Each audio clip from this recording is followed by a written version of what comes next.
রান্না করতে যাচ্ছি চিকেন। তো আগের দিন রাত্রিবেলা এতটুকু কোকোজেরা মাংস এনেছিলাম, সেই মাংস থেকেই একটু মেয়ের জন্য করে দিয়েছিলাম। তো এবার সেদিনকে রাতের বেলায় মানে যা হোক তা হোক করে করেছিলাম, শরীরটা ভালো ছিল না বলে। এবার মেয়ে বলছে তুমি সেই দিন রাত্রিবেলা যেমন করে করেছিলে তুমি যা হোক চিকেন যেমন করেছিলে সেই রকম ভাবে তুমি মাংসটা আজকে রান্না করতেছি। হলুদ গুঁড়ো, জিরের গুঁড়ো আর কাশ্মীরি লঙ্কার গুঁড়ো, আর দিয়ে দিচ্ছি অল্প সর্ষের তেল। এই তেলটাতেই রান্না হবে। আর দিয়ে দিচ্ছি পরিমাণ মতো, এর মধ্যে দিয়ে দিচ্ছি পরিমাণ মতো নুন।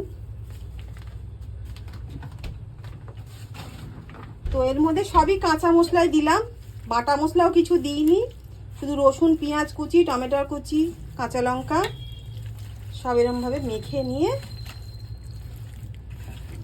আমি আজকে করব। জানি না আগের দিনের মতন টেস্ট আসবে কিনা। একদম যে মেখে তো বসিয়ে দেবো। তো দেখো না, রান্নার তো তাড়া থাকে, সংসারে তো শুধু রান্না বলে কিছু মানে কাজ থাকে না। এই বাছা বুচি সকাল থেকে করতে করতে অনেকটা বেলা হয়ে গেল। আর দুঃখের বিষয় রান্নাটা কমপ্লিট হলো না। তোমাদের দাদা ভাই ডিউটি ঢুকে গেল, ও না খেয়েই চলে গেল, কিছুই রান্না হয়নি। কি খাবে? শুধু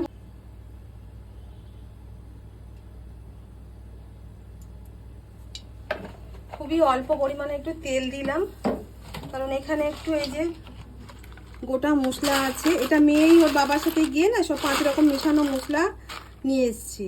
সব দিয়ে দেবে, বিয়ে করো না খেতে করে।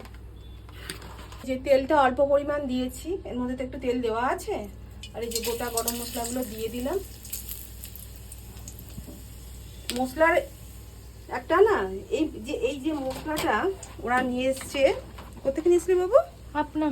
আপনার মাঠ থেকে নিয়ে এসছে। এই মশলাগুলো না সব রকম মেশানো। তো এই যে দেখো মশলাটা আমার হয়ে গেছে।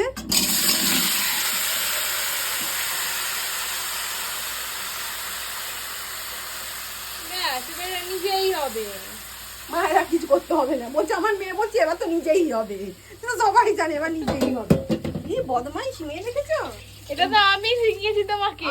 আচ্ছা, কেন আমি বলছি আমি করিনি, মেয়েকে টুকু সব যে কষতে থাকবো, বেশিক্ষণ কষবো না, 10 থেকে 15 মিনিট কষে জল দেবো। কারণ আমার কোকোসোনার সব জল আমি উঠোনে রেডি করে রেখেছি, কোকোসোনাকে মানে চান করাবো।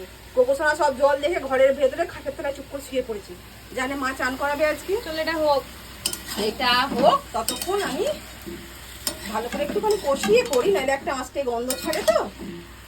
তো সেটা ছাড়বে।